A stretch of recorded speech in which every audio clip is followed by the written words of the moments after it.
Good morning everyone, welcome back to On The Road Adventure. Today we have a bit of rain, but we're going to set off to Wales anyway in hopes that it's not raining in Wales. It's always raining in Wales. Whether this is delusional or not, this is what we're going to do. Definitely is. And also we have a brand new Lone Rider Moto Tent sent to us by Lone Rider to test out. So we're just going to do that today. We heard so much about this tent and it was written in the comments so many times. I don't know if it fired some keywords or something, but they have actually sent us their moto tents. So yeah, we're very keen to try that out and it should solve the rain situation. Well, it's not going to stop the rain, it's not going to stop the rain, tent, but hopefully. apparently it's a very, very good tent to set up in the rain and a very strong material. So it's very big, it'll better be worth it. It's pretty much as big as the MSR, which I thought was going to be bigger, but it's not. If you fold it rightly, it is a tiny bit smaller than the MSR, I think.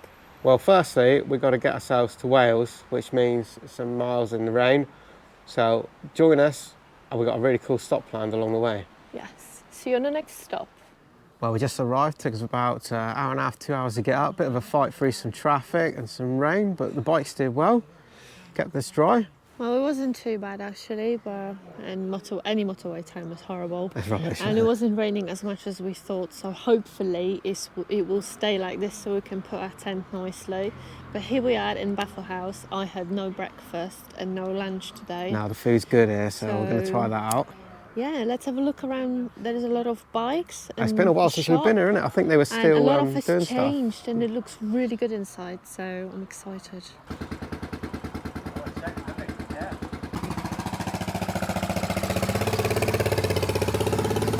Right safe.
Well, We had so much fun talking to people, we spent the whole day inside really, chatting with people and stuff. having coffee. But we failed to notice what was going on outside. And suddenly everyone disappeared, and then the rain started, and we sort of still here. It is pissing down proper. It's raining like a lot, so that will be a good test for our Lone Rider tent. There is a campsite not far from here. Yeah. So we've abandoned our original plan, A, because we spent too long here really, but B, there's no point riding or trying to do anything. The skies are black, it's pouring down. But like you say, we have this tent because the MSR was problematic. We knew touring in the UK, inside the tent, it would get soaked trying to put up the MSR. So this is a sort of tunnel style tent. So I guess we're going to find out how well it does do when it's pissing down in the rain. I am dreading this because the bedroom on the Lone Rider is smaller. Yeah. So I don't know how we're gonna keep our clothes that are wet. I don't know, we'll see. It could be a show. Yeah. Well, join us. We're not going to film on the bikes, obviously. No, there's no point putting the camera on because it's really, really raining. So we're just going to get to the campsite and that's where we'll see you. Hopefully there's a shelter. We can wait for the rain to stop. We're so lucky. Naive. Wow. First of all, check out a double rainbow behind us. Yes. How about that? This is great. It's been absolutely pissing down. We rode to the first campsite out of Baffle Haus, which turned out to be very boggy, a farmer's backyard, basically. Yeah. It was horrible. And we told them, oh, no, it was raining too much and this and the other. The toilets were really bad. So we started riding and we thought about a hotel, but we really want to test out this tent. So this campsite, amazing. And the lady from Thailand, so nice. And the sun is over there. Yeah. It don't look very good over there, so we'll see it's potluck. But we're going to see if we can put this tent up. It's nearly not raining now. It's nearly not raining. It nearly doesn't matter anymore. I look like a... Right, no. Let's go and put this tent up. We'll see if this Lone Ride Moto Tent's any good.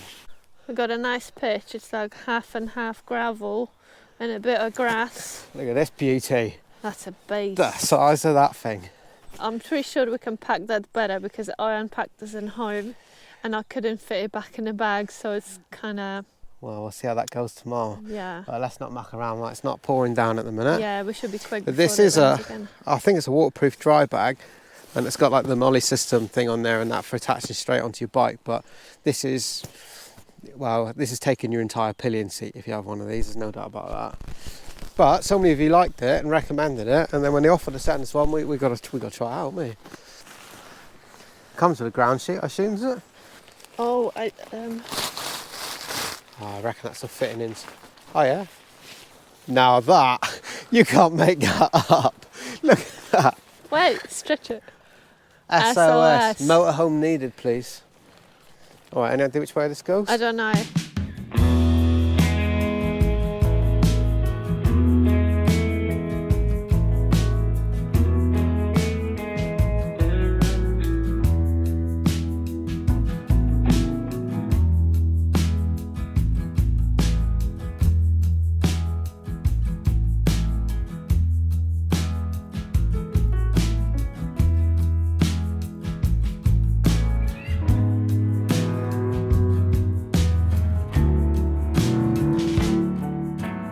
Can't believe how lucky we are. We just in time managed to put up the tent and it's raining again. It's not fun. We didn't have a time to go through the tent features because it's raining. So what do you think about the tent, Rich? Well, something I want to show you first of all. So the tent, a lot of tents come with these Y-shaped pegs, I think. I'm not a fan of these. I saw somebody get an injury online trying to push this in with his hand, and it damaged the guy's hand. I can definitely feel it happening. Yeah, finished his tour. The other problem is, of course, if you use your boot, because obviously a lot of us aren't carrying a mallet to put this in, it's too big and heavy. It's going to put holes in your boot, so I don't like it. So I sort of foresaw this coming, and we used the standard pegs. I'll show you here. My advice is to chuck these things away and just buy yourself some of these, and you can push these in no problem. The other thing that we noticed is that you have massive guy lines on this, but if you don't use them correctly and keep pulling the tent in opposite directions, then it just sags in the middle, and that's just going to collect water, so we don't want that.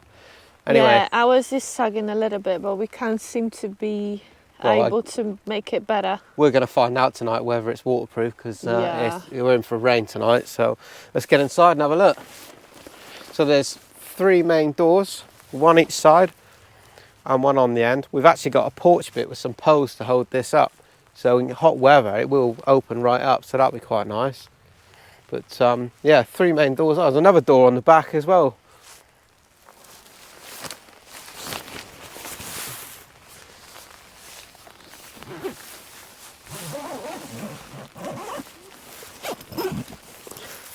A bit of a complaint on this already. Maybe it's because of the way we've pitched it or something, but these are buggers to get shut up and down. It'll very often get caught on this material, which is a little bit annoying. It is reflective though. That material is The string is reflective, yeah. Yeah, I have noticed that there isn't very many reflective points on the outside of the tent. So, yeah, you want your tent to be seen at night, I think. Anyway, unless you're trying to be stealthy. It depends what you're looking for. If you want to hide away from people and hide your motorcycle inside, you probably don't want any reflective points. That's what we need to bear in mind. So this tent is designed for 2 people, they say, and this garage space, they're calling it.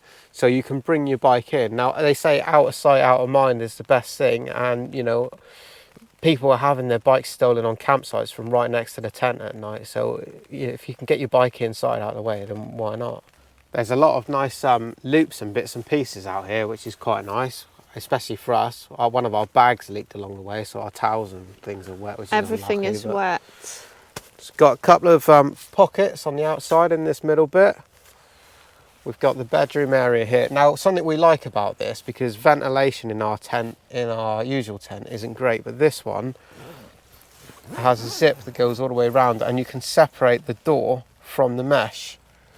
Once you're inside only. And being that there's a door the other side of the bedroom as well, you can do that again to let air all the way through. So on a hot place, that would be very good.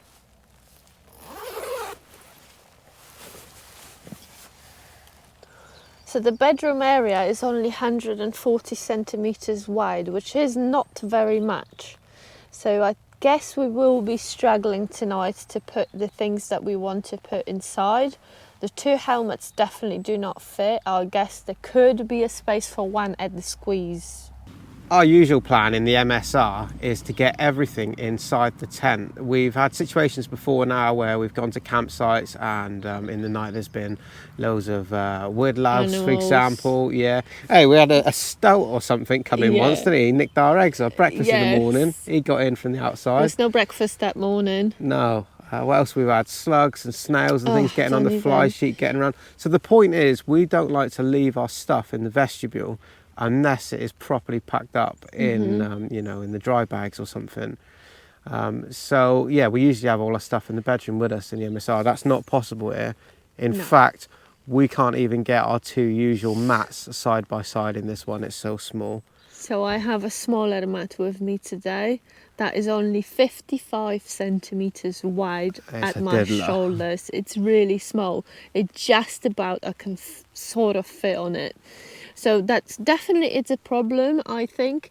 If you are traveling alone, I think you will have no problem. Yeah, or if you're somebody who really doesn't care and can put their helmet on the grass, then that's fine. No, that's up to you. For me, I think, and it's always the same with tents, is that the sleeping area often isn't big enough. If they say it's a 2-manner, it's good for 1 man, you know. If they say it's, you know, it's 3 man, then it's good for 2. Us bikers, we carry a lot of gear and stuff with us. And so, you know, next to your bed, ideally, you want your bags and your bits and pieces. There just isn't the room in here. So this is another whole door. So you can get out the tent again here and get outside. Which is good because there isn't enough room here to successfully climb over the other person and their mat. There isn't any room to put your feet.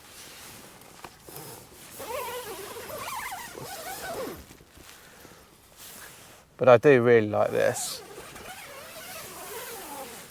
So we can open the mesh panel and we can do that on both sides of the bedroom, and you can open up the doors in the garage, porch, vestibule area, whatever it is you want to call it. So the ventilation in this tent will be really good. However, the places where we've really wanted good ventilation has been places like Spain and Portugal. Now their pitches are very often gravel and concrete, and with a tunnel tent you can't do that. The MSR is a freestanding tent, so you can sort of move that round. But yeah, this one does rely on the guy ropes and everything being hammered into the ground, and if you've got a concrete pitch, it's not happening. We do have 2 more pockets here. I'm not quite sure why there isn't 4 going up, but there's 2 on the outside higher up, and in here there's 2. Now these are quite good. You need plenty of pockets, put your phones and bits and pieces. So there's one of these in each corner, and to me this just doesn't make sense. I can't understand why this isn't a square pocket like the other one, because obviously if you put anything in here, it's all, you know, it's going to fall out quite easily. Why can't that material just come up here and make a nice square pocket? Good old flex tail light in the way here. I love that light. This thing's been so good. Do you know what? I'm sure it breaks a record time blowing up the mats. Definitely does your small one anyway. It's great. Well, we've been using it to blow up the mats as well. I love these things, yeah. We abuse this so much. Anyway, speaking of abuse, we didn't foresee not going to the shops and stuff along the way as it was pissing down, so we weren't hanging around. Yeah, and then we realised it is, of course, Sunday. Sunday means all the shops shut at 4 o'clock. Yeah, we were soaking wet. We had no more patience to actually be driving around and looking for somewhere. So, some of you might remember some time ago I bought an entire menu of army rations, which might have been a bit of a mistake. But being that I got them in the garage floor, I did slide a few into the pannier. So, that's what we got for dinner. What else can you do? What's in my emergency kit bag, Eva? I don't know what you packed, yeah? Let's see. Right. That is 4 hot chocolates, if that'll do you for dinner. I've tried one of these at home, and they take some mixing up, but they're really sweet, but they're about 400 calories each, so there must be loads of sugar in there, but they don't taste bad. You've got fruity something muesli. Porridge, that's for breakfast when you're desperate, Dan. You've got pork sausage and beans and tomato sauce. I bet that's vile. That's a plan B for breakfast. And then you've got not much of a choice. You've got fish curry. No, it's not. Or I wouldn't tuna have bought fish. Not a chance. Yeah, you put a fish one. No, come it's on. A I fish bought one. these. I'm not an idiot. That'll be proper food. Right, it's either chicken, curry, potatoes and rice. That sounds all right. Or sweet and sour chicken with rice. Well, I suggest we cook both of those and save the others for breakfast. We had some stale bread from home and a bit of cheese. So you can fix anything with cheese. that will have to do us for tonight. It's been a long, hard day, isn't it? Oh, I'm really tired. I just want to sleep, but then I'm scared that it's going to be really cold and miserable and it's going to rain more and then it's going to rain tomorrow. We're going to be all right. It's always all right. This is Wales. We expected rain. We come prepared. We're dry inside the tent. I'll tell you what isn't dry, though, is our towels, because there is dryers here, but everything runs on coins and nobody ever carries real money anymore. So you have to put 20p in the meter to wash your dishes in the hot water. Yeah. Then you have 50p for shower. I don't even know how many minutes is that, but probably 2 or something like that. And then it's £2.50 to run the dryer, because I checked and I thought maybe we can chuck all the wet clothes we have into a dryer, but it's £2.50 for 15 minutes. It's not going to dry in 15 minutes. Even the tap in the bathroom, you wash your hand, they got those annoying ones where you push the button, right? The second you take your hand off, you can't even wash your other hand. You've got to do one at a time because it switches off quick. So they penny pinch in here, but you got to laugh and you can go along with it. You know, it was £20 for the night, so it is what it is. For now, we're gonna eat and sleep. Put your 50p in the shower. Put 50p in the shower. Hopefully, we have a better day tomorrow, so we can take you along for a ride around Wales. We'll see you tomorrow.